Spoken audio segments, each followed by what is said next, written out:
talk with one of my best friends this morning, and she could only be so sympathetic with me. And that was another reminder that there's nobody close to me in my life that can even comprehend what I'm going through right now. Stressful work schedule. Taking BBTs, trying to take them at the same time every morning. OPKs and trying to monitor those. Medicines, injections, waiting. Natural remedies for my blocked tubes. Just month after month. This is hard. This is so hard. And it's just, for me, it's just one more thing that I have to fight. And I know that anything worth having is fighting for. But this is so hard.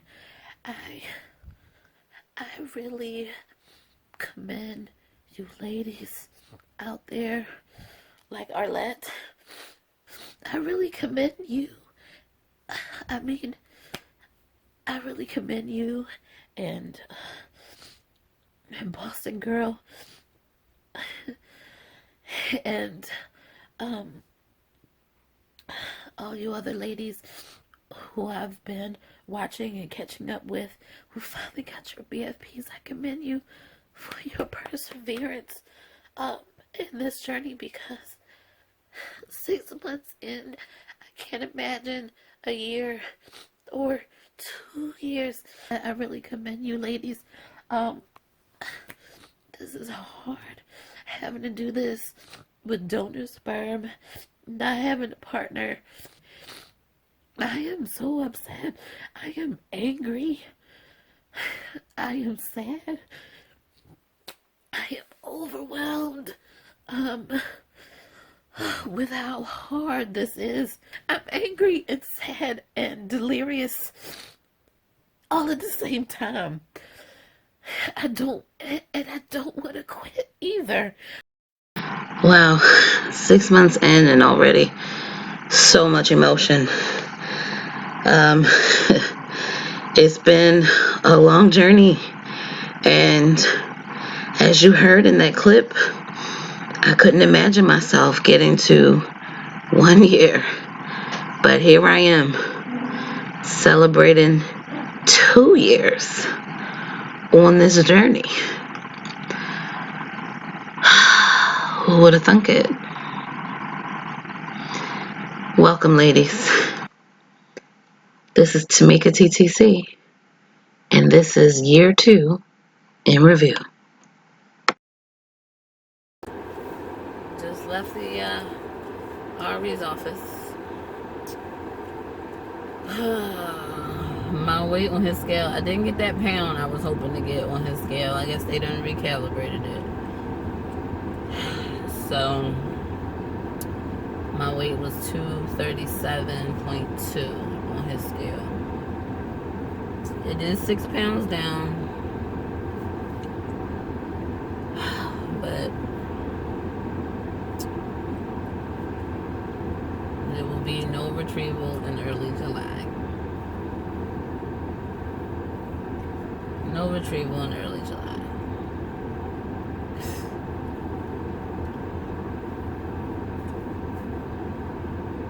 Because I'm doing a retrieval in early June!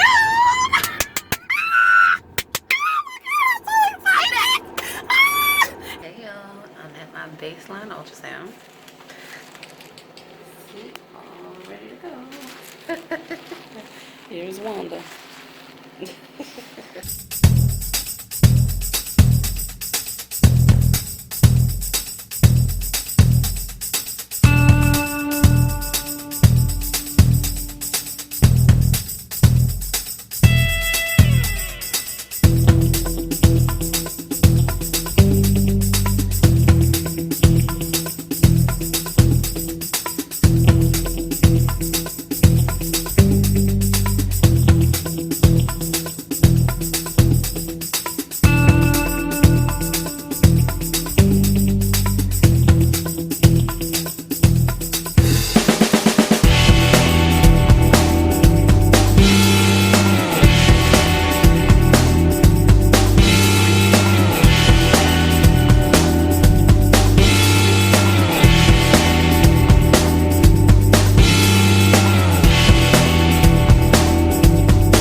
here, get my first follicle scan.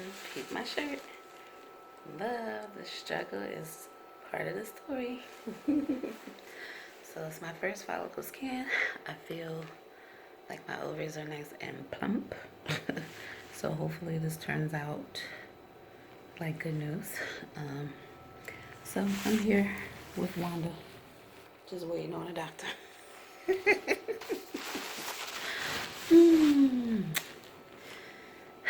Let's see how it goes. Oh, I forgot to say, I got some blood work. I'll put a little clip. This is a cute little ball, the stress ball she gave me. Said IVF failure is not an option. So I thought that was a good omen for today.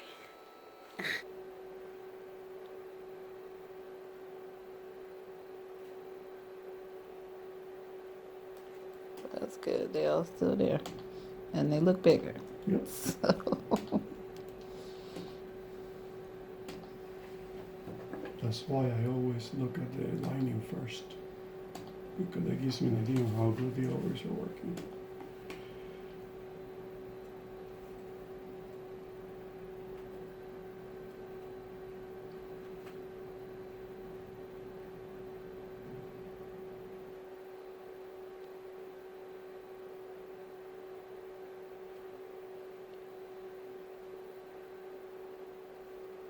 Hey ladies, guess what time it is? It's 10 o'clock, which means it is time to take my trigger. I've never done this before. I watched the video earlier. It said hold the skin. And first part is the hardest. What the guy say? Let me just get the tip in.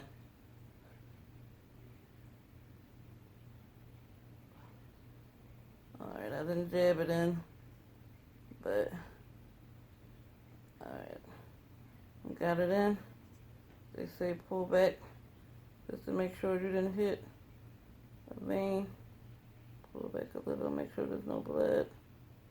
No blood.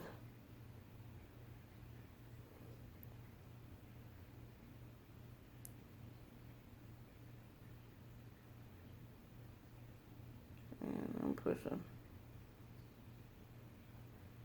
And what I will likely do tomorrow, take a little pregnancy test just to make sure the HCG is in my system. 1, 2, 3, 4, 5.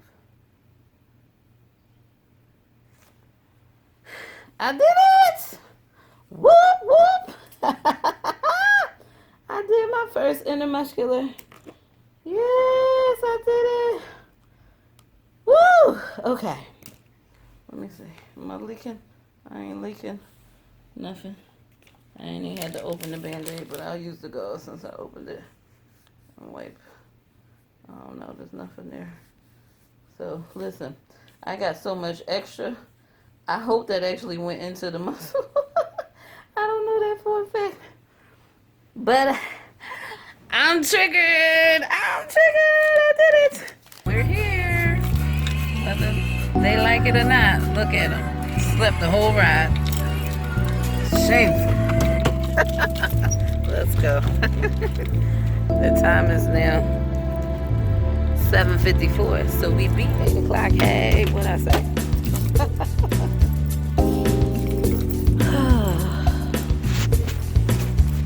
Nobody's had breakfast.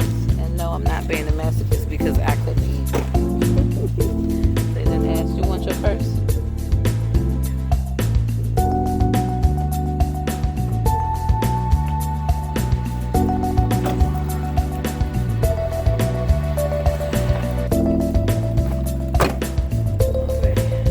I've never been in this place. Let's see how it goes.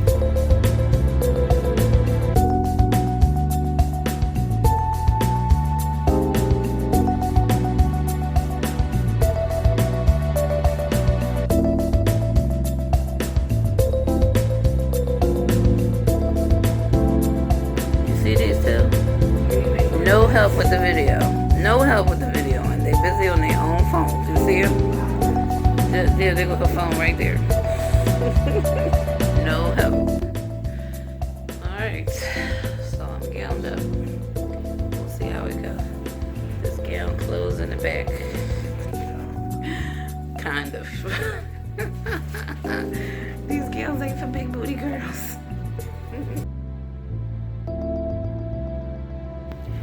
And there she goes. All extracted. And we're waiting for those little critters. You wanna hold it?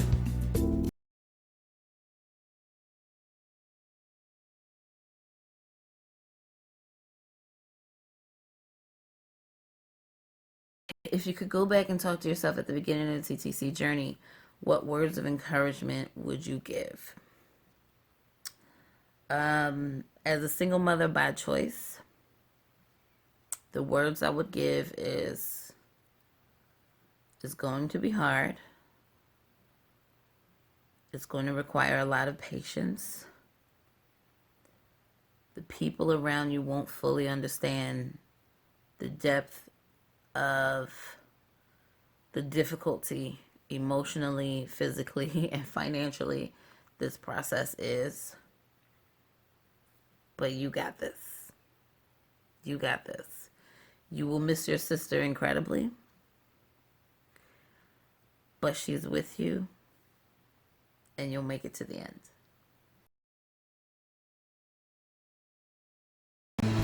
It is July 12th. I'm at the airport on my way back home. But I'm mentioning the date because I was told by my hygienist when I got my teeth cleaned last that you should always make your intentions known on a new moon. On this new moon, I wanted to make my intention that with my one little M baby, that everything goes well.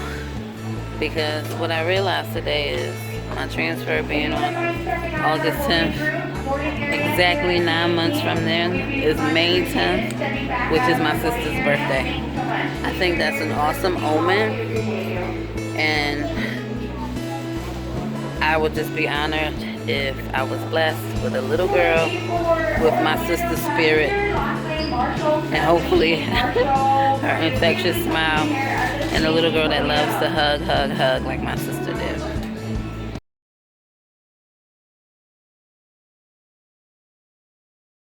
If it was about my age, why not just go through IVF again? Because here's the reality. I want a sibling, right? And because I want a sibling, I would have to go through IVF again in order to get the sibling, because I only had one.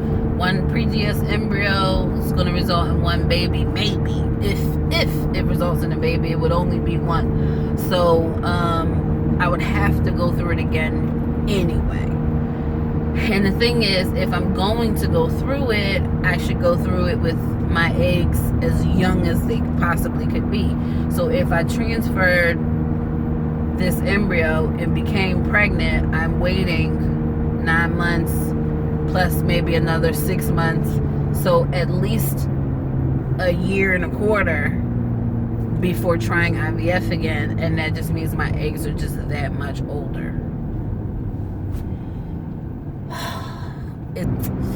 It's like I really do want my eggs to be as young as possible. So the question is, what do I do? What do I do? I feel like I want to go through another stimulation cycle, but also, but this is hard, y'all. This is hard. I mean, the logical thing, and I do have this logical mind, and it's not that I haven't been giving it any thought, because I've been giving it a lot of thought about whether I should try to go through another cycle. And I wasn't sure if insurance, knowing that I had embryos on deck, whether they would pay for me to go through another stimulation cycle, and that was a concern. So if, now he said with the amount of money that insurance is giving me, that would pay for me to have 3 stimulation cycles. So,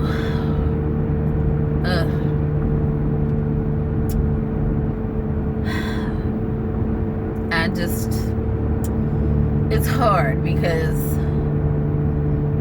I've been waiting over a year to get pregnant already. And doing this makes that wait a little longer. And knowing that I have, one normal baby that potentially may result in a pregnancy or may not. It does make me nervous. I am extremely nervous about only having one. So, I think what I want to do is another stimulation cycle. I know I look crazy, but I just got a phone call today that is sending my stress level through the roof. Okay.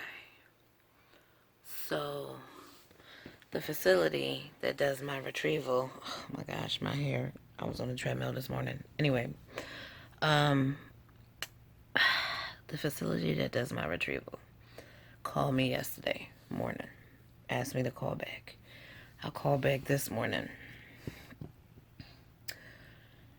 I get on the phone with the office manager. She tells me that they were trying to run the authorization for my retrieval, which is supposed to be this weekend. Today is Wednesday. It's supposed to be Saturday or Sunday. They say that insurance is requesting my records. Of course, they don't have my records. My RE has the records. So they send out like emergency 911 code black messages to my RE so that they can send the records, because the message this morning that they just got was if they don't receive the records by the end of the day today, they're going to close that case and they're not going to be able to get the authorization that they need to do the cycle. Now, here's what she said is her fear. Her fear is that insurance is requesting my records to see how many embryos I have. And her fear is that they will come back and say that I have to use all of my embryos before they'll pay for another cycle. That I'm not allowed to bank, even though I only have one. So now my stress level is through the roof because I don't know if all my good embryos right now will go to waste because he rushed the stem cycle without figuring out or making sure that my insurance would cover another stem cycle. They told me the self-pay amount. The self-pay amount is $7,000. I don't have an extra $7,000 sitting around. I mean, even if I did, do I want to pay an extra $7,000 when I know insurance will cover another stem cycle?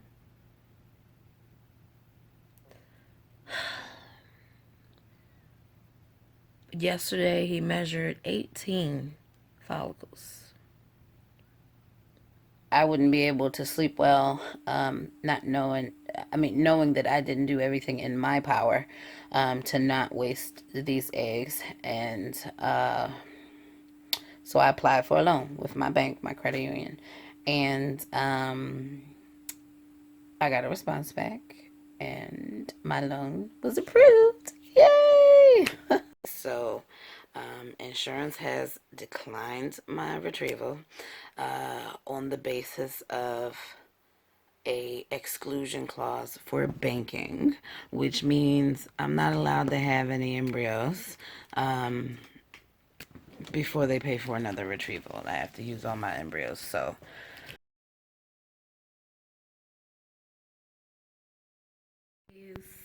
it's retrieval day, and guess what?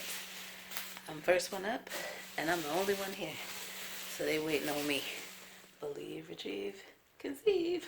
Or retrieve, believe, conceive. And my sister's purple.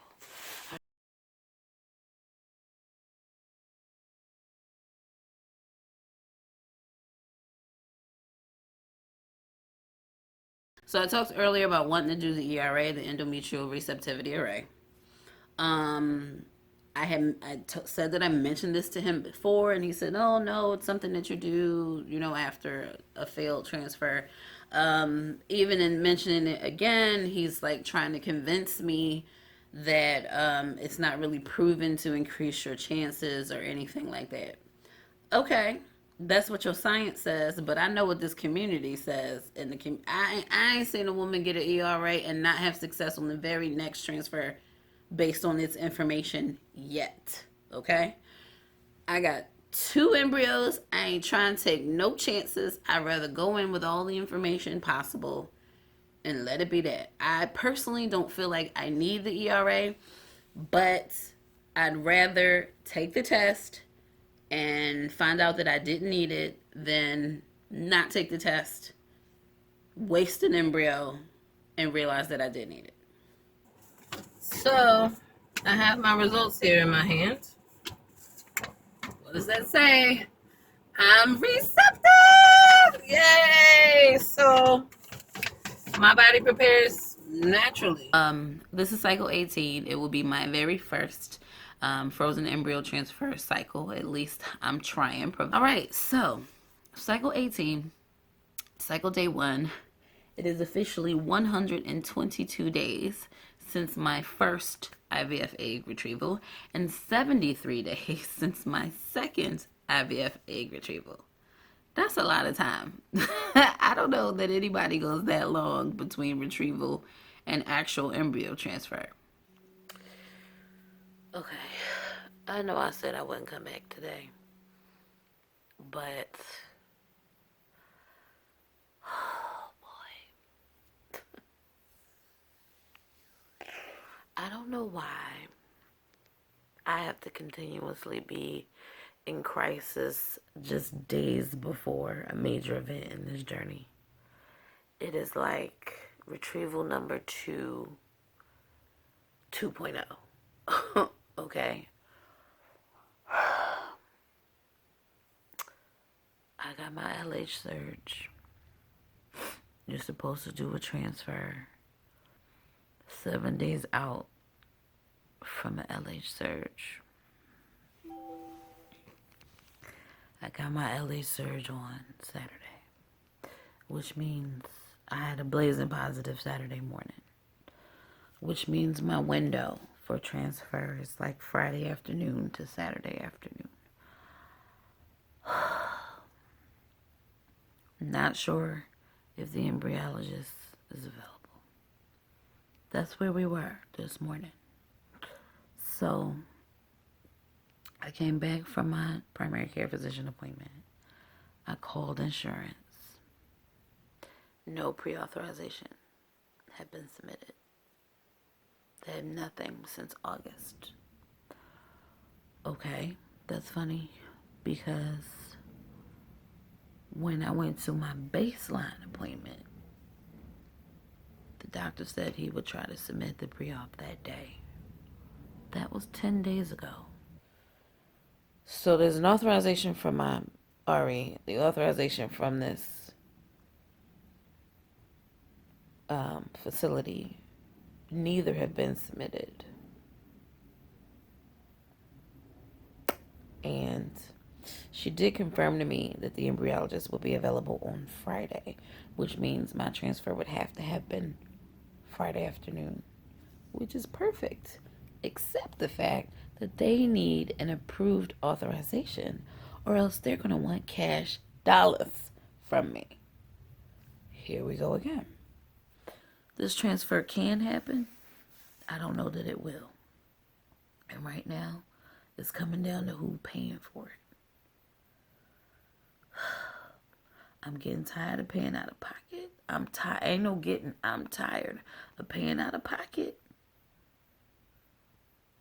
unexpectedly. So basically it was like, oh, well, I said, I don't have a problem paying up front. As long as the pre-op is there, I can get reimbursed. That's not a big deal. How much would I need to pay up front? So basically, she put me on hold. She came back and she was like, all right, it would be $1,909.86. She said, and that would need to be paid by Thursday. I'm like, can we just do it now? Like, let's just knock this out because, and she said I would sign a waiver that just said that the authorization had not come back yet. And, pending that, it could be a cash, whatever. All right, let's just make this happen on Friday. And I will deal with the doctor later. I didn't show you my shirt. Can you see it? Can you read what it says? It says, on my way to get knocked up. Yes. Alright, so I'm also wearing a few special things. I'm wearing a Guess charm bracelet. It's Guess, but I decided to wear it specifically because one of the charms is a G for Gwendolyn, my sister.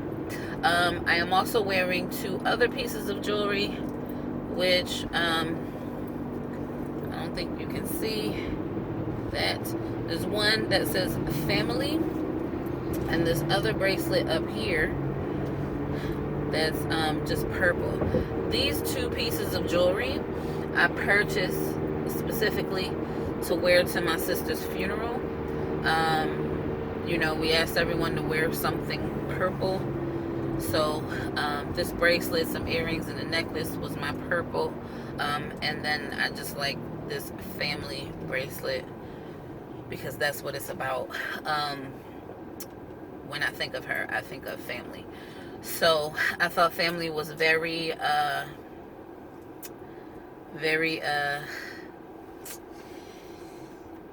appropriate for this time.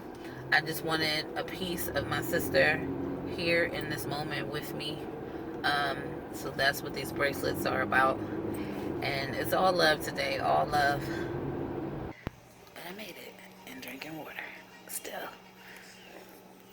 If my blood ain't full, I don't know what to tell them. Here we go. Gowned up and ready to go. The embryologist just left here. He wanted to make sure that he wanted to get it from the horse's mouth, which one. And I let him know my 5-day 4AA. And a little nervous, a lot excited. And here we go.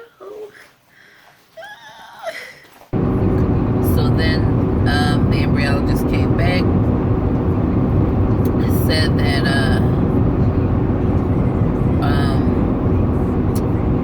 the embryo survived the thaw, survived really nicely, came back with the picture, and then they said, all right, we're ready to go. And then he left. 10 DPT, like the trooper I am. Still testing. Still stark white. Well, I already know what this means. It means I am not pregnant.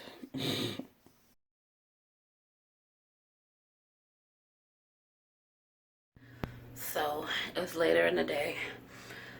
Got a little early break from the customer, but about to do some more work with a coworker of mine downstairs. But I just wanted to come in here and say that I got the call from my RA's office with my blood work. It came in during breakfast this morning, and didn't have a lot of time to, well, actually there was no time. It was during breakfast. I was sitting in front of my 2 coworkers. I got the call, I took the call, and I really didn't have an opportunity to react to it. And then we were off to the races to the customer office. So this is kind of my first moment alone to be able to come in and record this. So if you follow me on Instagram, then you already know this, but the blood test came back negative. The results were less than 5, which means I had basically no HCG in my system. Hey ladies, I wanted you to know I am enjoying my holiday weekend. I'm currently in Philadelphia for my high school reunion. I'm at the reunion. It's starting to happen behind me, all the way back there. So I'm doing good. Still a little down, but this brings up my spirits. My class sponsor, Italian teacher, just got here. It's so great to see her. Having a good time so far. Right now, just running around. But it is my high school reunion. It's 20 years. Let's see if you can get a shot of the cake. I'm having a good time. For now, we party. He tests HCG. He also tests my level of progesterone. My level of progesterone was 2.2. It was extremely low. Even during my IUIs, when I was on a lower level of progesterone, my progesterone was way higher than that. So his thought on why I bled through the progesterone is that this formulation of progesterone, my body did not absorb well, which is why I got the bleeding. During my IUIs, my cycle did not start until I came off of the progesterone. So, you know, that's likely why I started to spot, because the embryo didn't implant. My cycle, I wasn't absorbing the progesterone despite the high level of the suppository.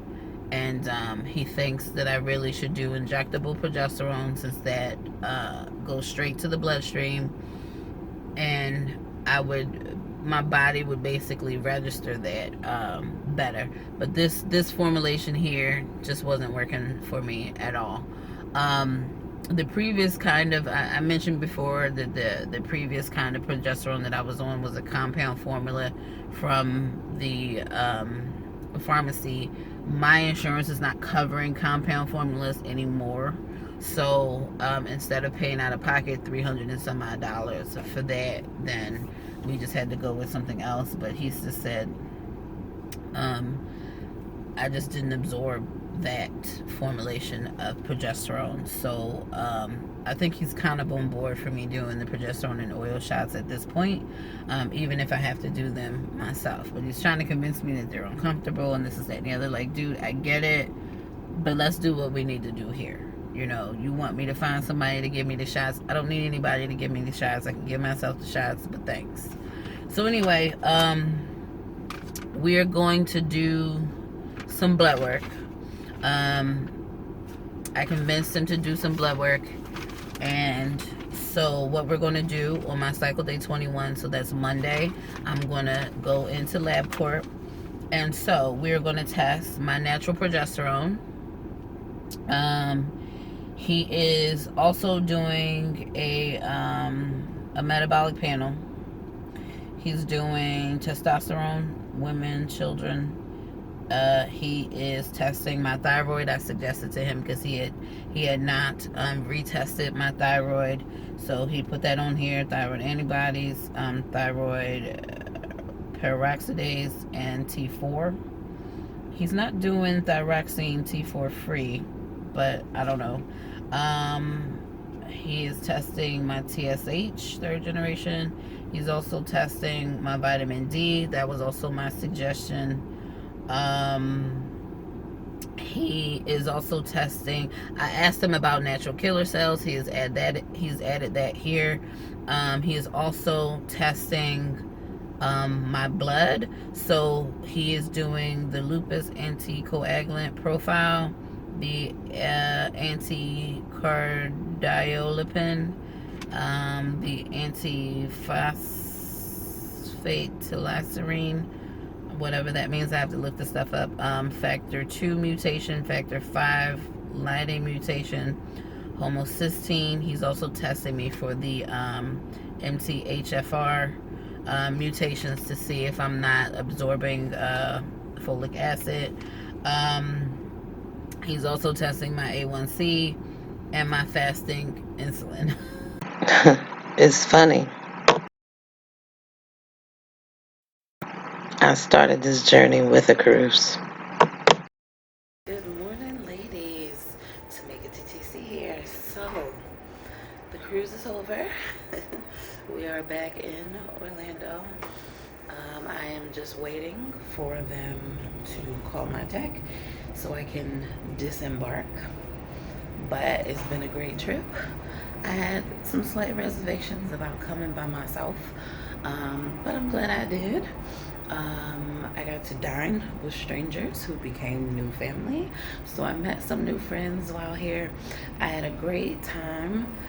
It was incredibly relaxing, and if I can say, from the day I boarded to the second day, completely different person. So I'm feeling really good about taking this trip and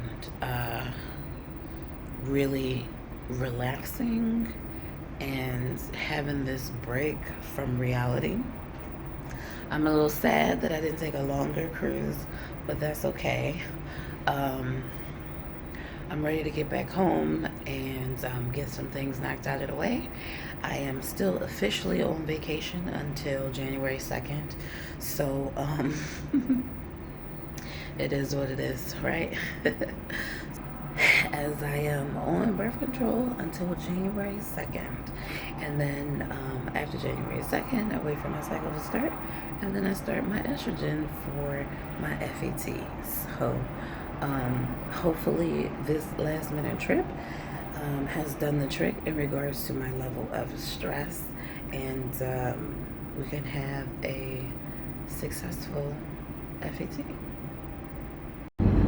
You know, someone said to me, and I think they were trying to be supportive, but she said to me, and then someone close to me, and she said, have you given any thought to whether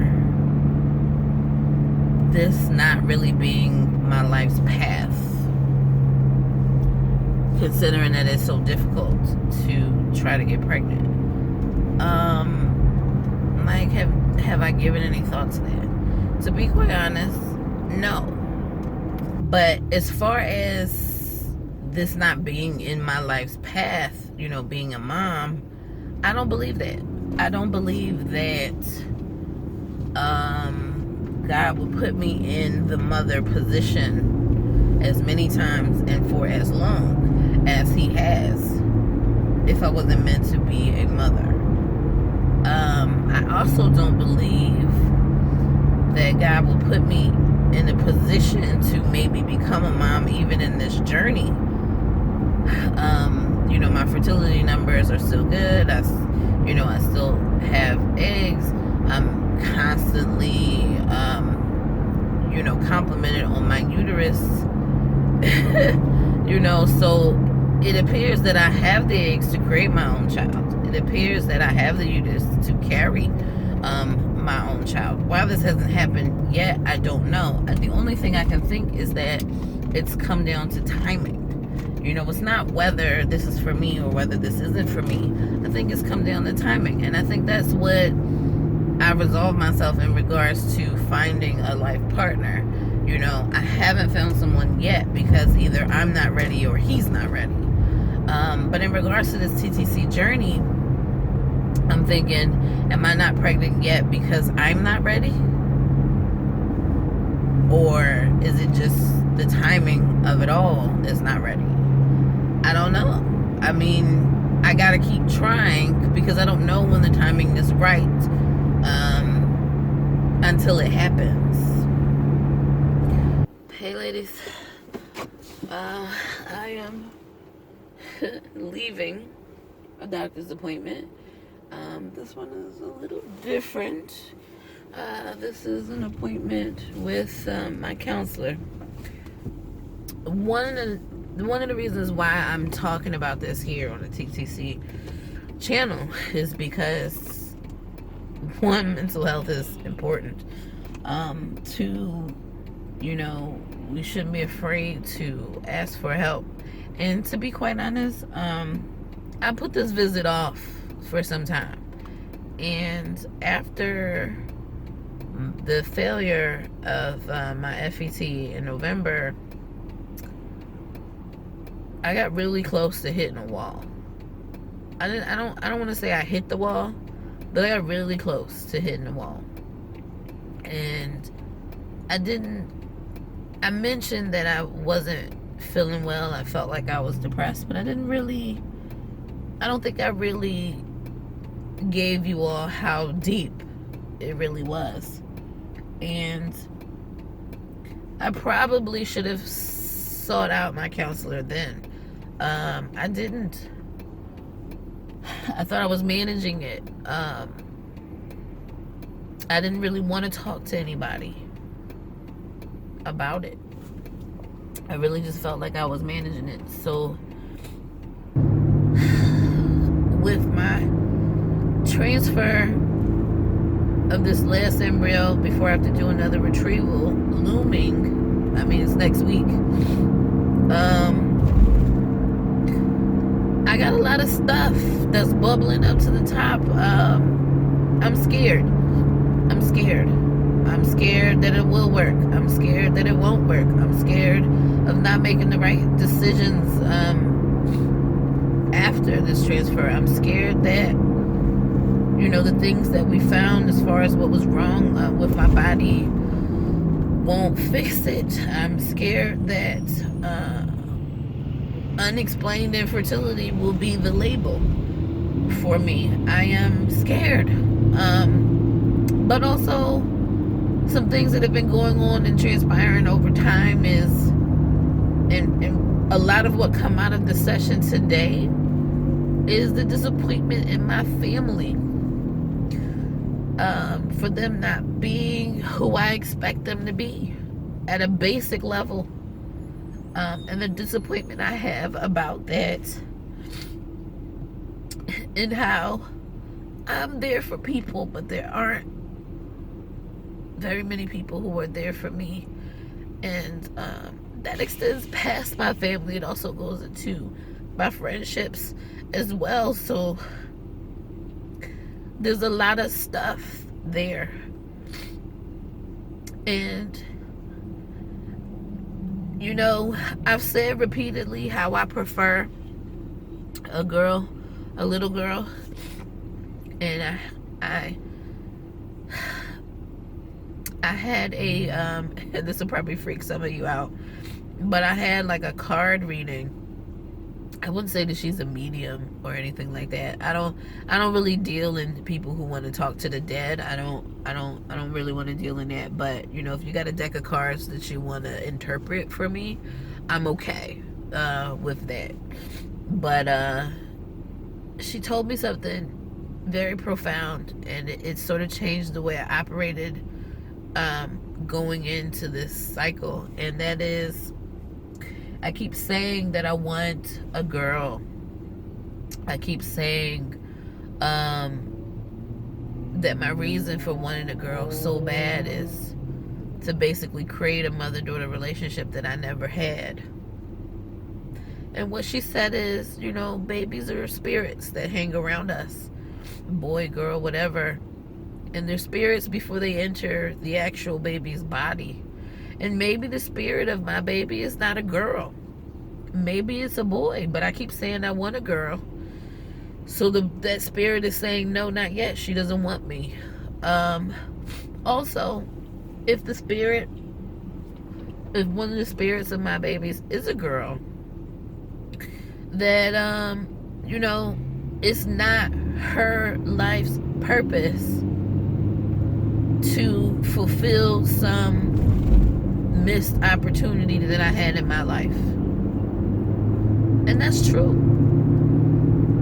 Why am I so hell-bent on having a relationship that I didn't have with my own mother, with a daughter of my own? This daughter is coming with her own life and her own life's purpose. She may not even like me. Then how devastated would I be? Because I'm trying so hard to create this situation that may not even be what's destined. So, I've been very careful about saying what I want out of this next transfer. Whether I want a boy, whether I want a girl. Yes, I do know the gender of this embryo. But the fact of the matter is, I don't want to scare off the spirit that is meant to be my child by putting expectations on it.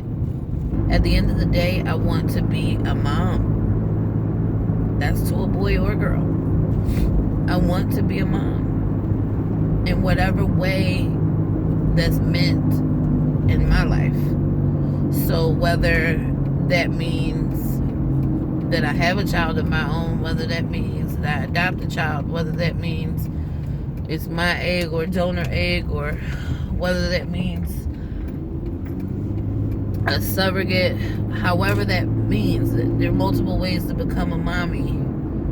I don't know which way is exactly destined for me just yet, but I want to stop putting expectations on my situation, on the future child that is to come out of this transfer, or maybe, you know, something after my another retrieval. Because if it's meant to be, then I want it to be however way it has to come. And I'm struggling. I'm struggling with this being my last embryo, my last opportunity with this donor.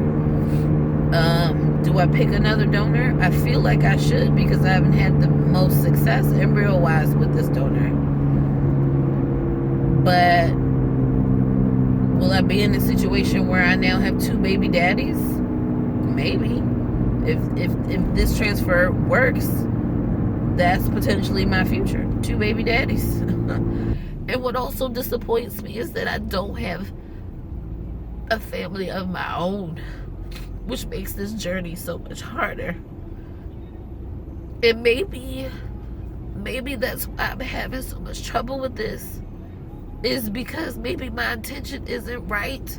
Maybe I'm trying to build something that I've always wanted but never had, and I need to redirect that energy into, I just want to be a mom, because I've been in that mother role so many times. I just want to be a mom. I want to experience pregnancy. These are all things as well, but I think I have to let go of what I'm trying to create by being a mom. I have to have no expectations about what my experience as a mother will be. Instead of trying to dictate, this is how I want it to be, this is how I'm going to make it. Because at the end of the day, I have no control over that. I have no control over it. And maybe this is the lesson that God wants me to learn before becoming a mom, to remove all this expectation. And I'm struggling with it, and I can honestly say I'm struggling with it. It still pains me that my sister's not here. It still pains me that I don't have a great relationship with my mother. It still pains me that the people who I expected to support me don't support me the way I need. But I can't control any of it. People can't support what they don't understand. People won't understand what they don't try to understand. And I can't make them understand. They have to want to understand. I have to let go. I have to let go. I have to let go of trying to create a mother-daughter relationship that I never had. I have to let go of trying to be what my mother was not to me. I have to let go of that.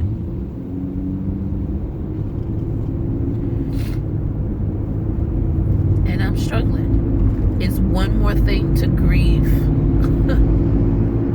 I'm a planner by nature, and I'm now having to let go of plans, and that's hard for me. This journey is a lot. So much goes into it. So much of your history and what makes you you, and what led you to make the decision you're making, so much of this goes into the journey as well. If you think you're coming into this journey completely clean of all your stuff, this journey only just bubbles all the stuff up to the top. The longer you're on this journey, the worse it gets. I'm telling you. And maybe that was God's plan for me as well. For me to get to this point, to have this realization, so that I could go into being a mom the right way. I don't know. I hope so. I hope so. So maybe this will mean this transfer will work for me, right? Hey ladies, I just finished acupuncture. I transfer day ready. I'm here. I made it. Still wearing my bracelets. They didn't give me the big booty girls gown this time around, so I'm gonna have to pull it real tight when I walk through the hallways. But I'm just waiting on the doc, waiting on the embryologist, and just gonna try to relax and be a little bit of zen, and try my best to hold my urine, because now I have to go to the bathroom, make you drink so much water, and now I have to pee. Anyway, the day moves on. Alright, so this time I got not one picture of my embryo, but I ended up with 2 pictures of my embryo. Yes, they're about 20 minutes apart. They're not the same magnification, but I was told that there was no zona pellucida. My baby was completely hatched. Actually, what he said is that at the time that they performed the PGS biopsy, the embryo grew right out of that hole. The second picture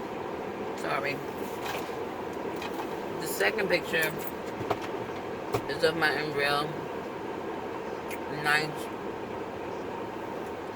expanded, filling up with fluid, which is what the embryologist explained to me as good, healthy. This embryo was graded 4BB. I asked how he felt about this embryo versus the last one. He said it's graded a little lower, but the cells look awesome, so we cross our fingers and hope for the best. So this one is the embryo from my first retrieval. So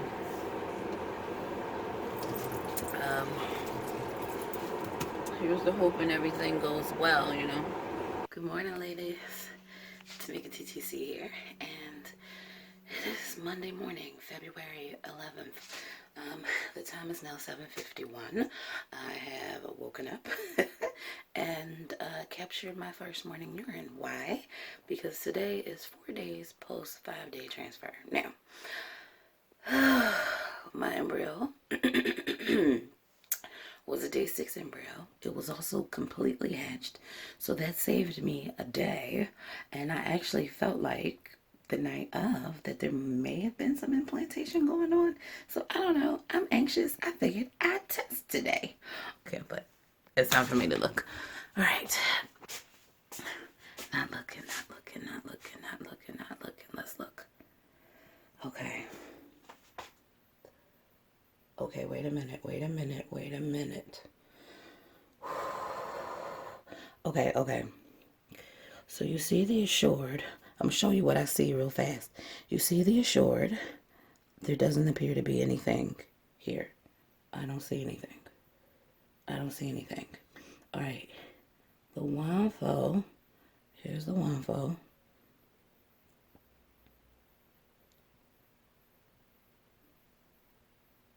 Oh my God, my eyes. It's like too much light. I think I see a faint line. Oh my God, oh my God. On the windfall, okay. On the Ferrari. Oh, shit. Sorry, y'all. I'm excited.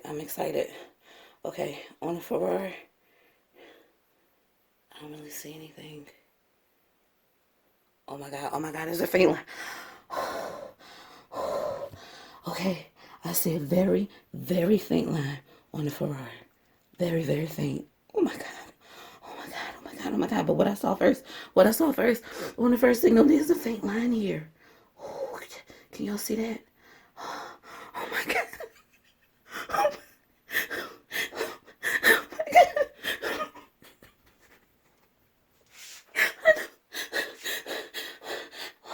I've never seen a faint line on a test before. I've never seen one. There's no trigger shot in my protocol. There's a faint line. And it's visible. I don't even have to squint to see that. Oh my God. Thank y'all for being my support. Thank you. Oh my God, Gwen, I'm wearing your color. Gwen, I'm wearing your color. I'm Popo and praying. And this is, I'm pregnant. We did it, girl. We did it. Good morning, ladies. How are you? It is 8 days post 5-day transfer. I've been doing some progression testing, and guess what?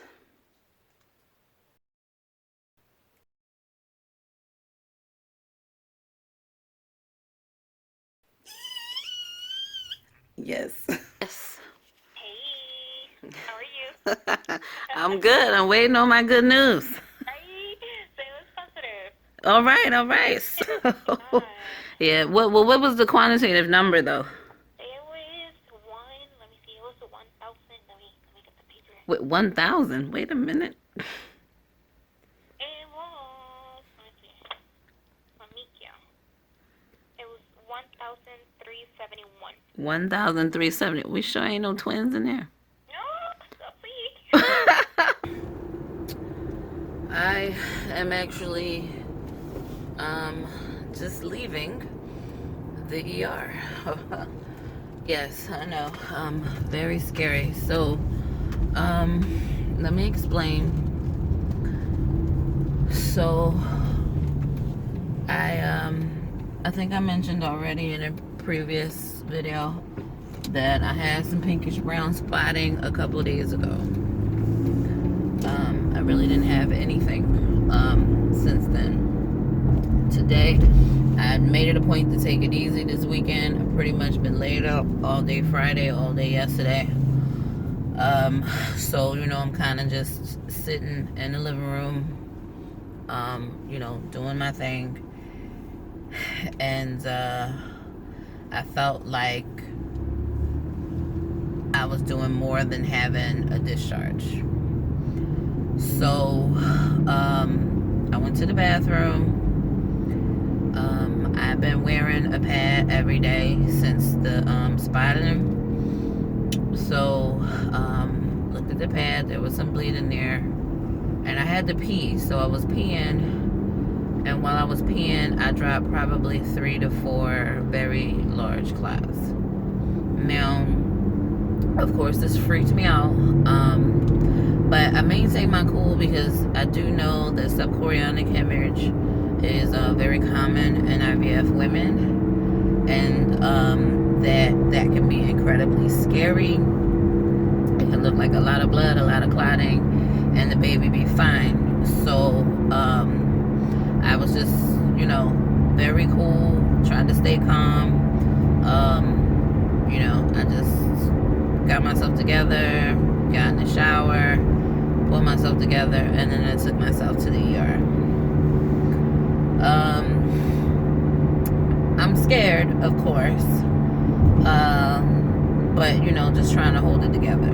So I am 6 weeks and 1 day today. So, my first ultrasound with my RE was not scheduled until Thursday, March 7th. So that's about 4 days from now. So, you know, it's worrisome. She did the transvaginal, and it was a little harder. She had the screen angled a little different way. It was a little harder to see. But it was, you know, I could see the sac. I could definitely see something in the sac.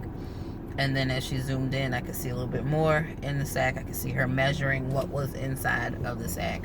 And then I saw her measuring heartbeat, and I kind of had like a flush of relief. But I still didn't know, you know, what the heart rate was. She really wasn't saying anything. She wasn't talking to me. I know they're not really supposed to. Again, she was training someone, so I'm just, you know, trying to do the best I can. So then she finishes, and then she says, well, I get to be the bearer of good news. You know, the baby's there and is placed properly in the uterus, with a nice strong heartbeat of 124. So I'm like, okay, yes. That's about all I got from her. She didn't say, you know, how the baby measured, as far as gestationally, but she just said it was good news. Just as I presumed, he did call my bleeding subchorionic hemorrhage or hematoma. I'm surprised they didn't categorize that at the ER, but also not surprised because, again, I was not seen by an OB while I was in the ER. So I guess that happens. But I was pretty sure he was going to call it a subchorionic hematoma. So, I did get baby's first picture. It's not very clear, but you can see they measured my little gummy bear, baby G. And baby G is measuring at exactly 6 weeks and 2 days, which is exactly what I am today. So, perfect. I guess there's a little cloud down here. You can see it kind of breaks in. This is where my hematoma is. He said it's relatively small, and he thinks that with increased estrogen and progesterone that it will go away. Okay, y'all, so a whole damn tree branch that's where it fell from done fell on my house. I'm on the inside of the house. I'm on my first story looking out my dining room window, so this kind of goes towards the front of the house. I'm gonna show you what it looks like out of my kitchen window now. Okay, so here's the kitchen window. As you can see, I can't see a damn thing up out of here.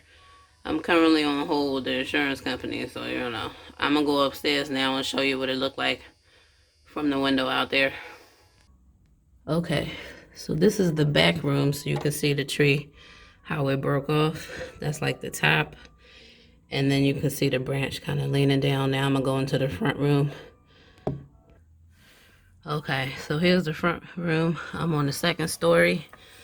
That's going back towards the middle of the house. And this is the front. You can see the tree come all the way up here. The pieces of it. And it is leaning. Yes. All right, sorry, that was her coming back. She gonna come back in a minute, but yep. This is my life. Like, okay, so only my life. Yeah, so only my life where I go to get a $42 oil change, and it turns into brakes, brake fluid flush, and an alignment, and some windshield wipers to the tune of about $700. And then I come home to a tree on my house. When it rains, it pours. When it rains, it pours. Ready?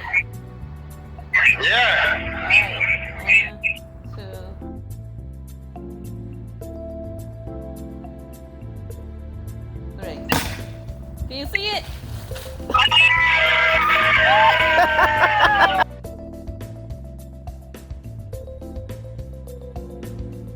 But I am leaving my maternal fetal medicine appointment. So these are the same folks who will take over my OB care. So this is my high risk OB. So I saw Dr. Dixon. Everyone was really nice and kind and smiley and helpful and all of that.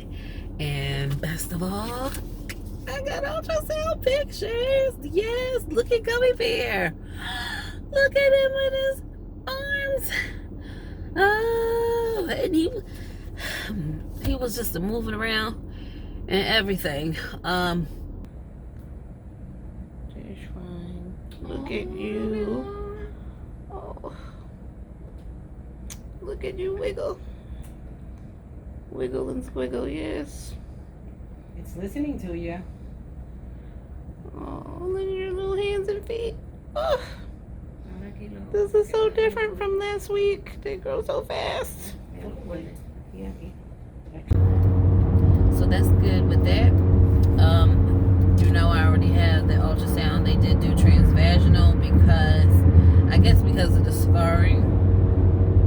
She did try the abdominal, but I guess because of the scarring, they just decided to go with the transvaginal because they can see better, and that's fine.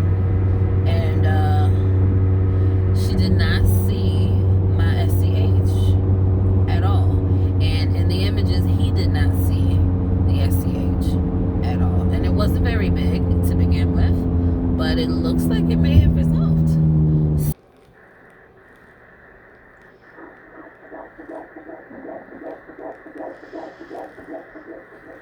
Thank you for cooperating. That's only the second time that I've heard this heartbeat. He's been behaving. Gotta tell your mom. Got to hear the heartbeat again. Yay! It's only the second time I've heard the heartbeat. Another picture. Look how big my gummy bear is. Look how big. Yeah. Measuring almost on time today. So, and heart rate was almost 132. So, maybe he's a little drowsy this morning. Who knows? So, I'm officially graduated from my RE. Yay! Officially graduated, and he could not see my SCH either, which means results. Yay! Yesterday was my birthday, and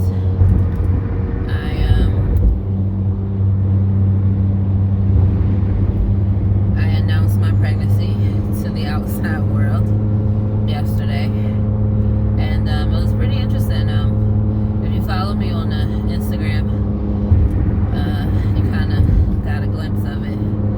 So usually for my birthday on Facebook, I'll make 2 posts. I'm in IT, so my posts around my birthday are a little techie, right? So usually in the morning, I'll post something like, you know, Meek version 38, Meek version 39, whatever the year of my birthday.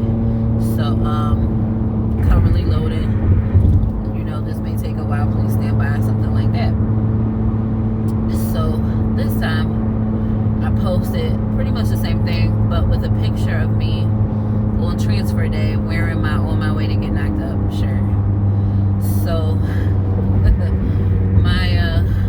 no one really reacted to the shirt. I think people who already know that I'm pregnant kind of just found it funny.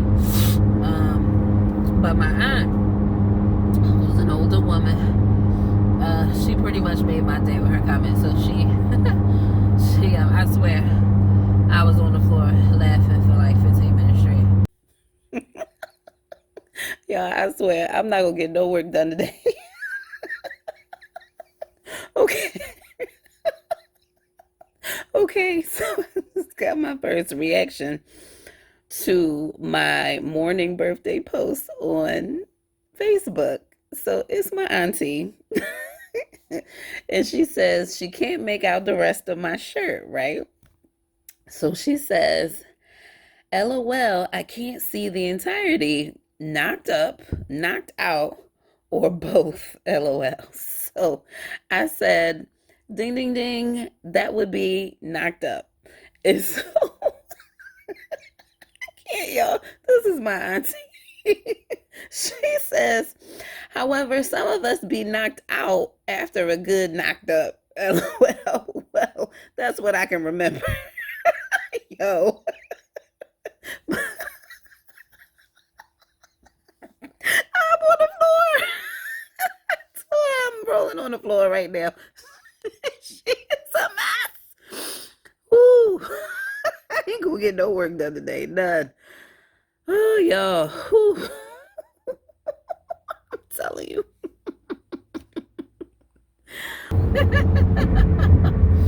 All I could do was put like the laughing my behind up emoji and said I'm on the floor right now. And then I said, well, in all honesty, I think that's what I remember too. But let's see how it goes, eh? So she didn't really respond today.